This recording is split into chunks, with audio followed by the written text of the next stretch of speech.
बिस्मिल्लाहिर्रहमानिर्रहीम। अस्सलाम वालेकुम। आज हम बना रहे हैं कचनार। कचनार कीमा तो बहुत सारे लोग पकाते हैं, सभी पका लेते हैं, लेकिन मैं आज कचनार को मटरों के साथ पका रही हूँ। तो उसमें मैं क्या कुछ ले रही हूँ तो मैं आपको बताती हूँ।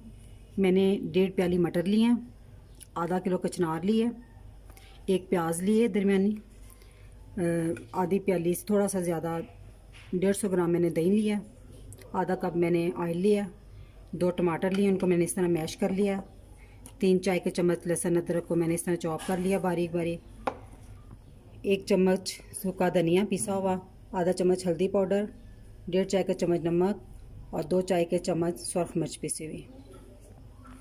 कढ़ाई में मैंने आधा कप ऑयल डाला है और अब इसमें मैंने प्याज डाला है। इसको मैं हल्का सा भून रही हूँ। 1 मिनट भूनने के बाद मैंने इसमें लहसुन अदरक का पेस्ट डाल दिया। अब हम इन्हें 3 से 4 मिनट तक भूनेंगे जब तक कि हल्का लाइट पिंक कलर ना हो जाए। हमारा लहसुन अदरक भुन गया है।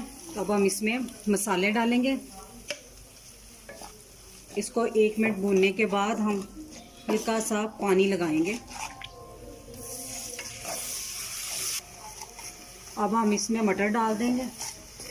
1 मिनट मसाला भूनने के बाद हमने इसमें मटर डाल दिया।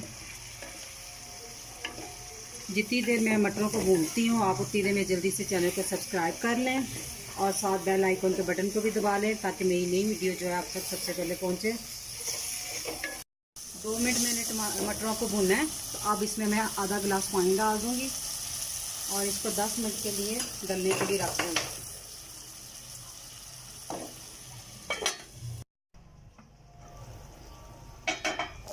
हमारे मटर अब गल गए हैं।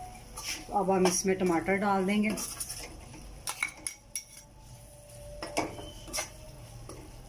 टमाटर को 1 मिनट भूनने के बाद, क्योंकि मैंने मैश किए हुए हैं जल्दी से हो जाएंगे, इसमें हम कचनार डाल देंगे।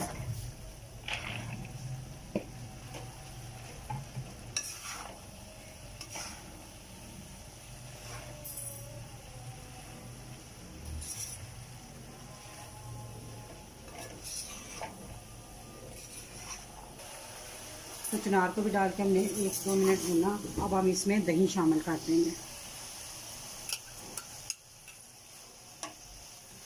दही शामिल करने के बाद 1-8 मिनट भूनने के बाद हम इसमें आधा कप पानी भी डाल दूंगी। तो अब इसको तब तक आपने पकने देना है। पहले आंच 1-2 मिनट तेज़ आंच पे पकाना है, फिर मध्यम कर देनी है और इसको तब तक पकने देना है जब तक कचनार गल जाए, इसका पानी भी खुश्क हो जाए सारा। तो अब हम इसको ढाँप के रख देते हैं। हमारी कचनार पककर तैयार हो गई है।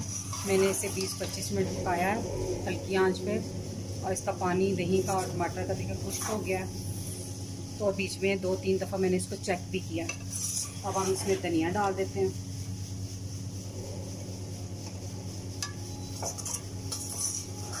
कचनार के गलने का ये काफ़ी खस को हाथ से ना ऐसे करके देख लें, ये सॉफ्ट नरम हो जाती है, ऐसे मसली जाती है। तो कचनार हमारी गल गई।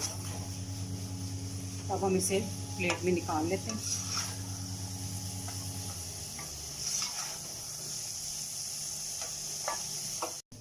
हमारी इस रेसिपी को ट्राई करें, आपको ज़रूर पसंद आएगी। हमारी वीडियो अच्छी लगी तो इसे लाइक करें, सब्सक्राइब करें और शेयर करें। अब इस दुआ के साथ इजाज़त चाहूँगी। अल्लाह ताला आपको खुश रखे और मुझे अपनी दुआ में याद रखिएगा। अल्लाह हाफिज़।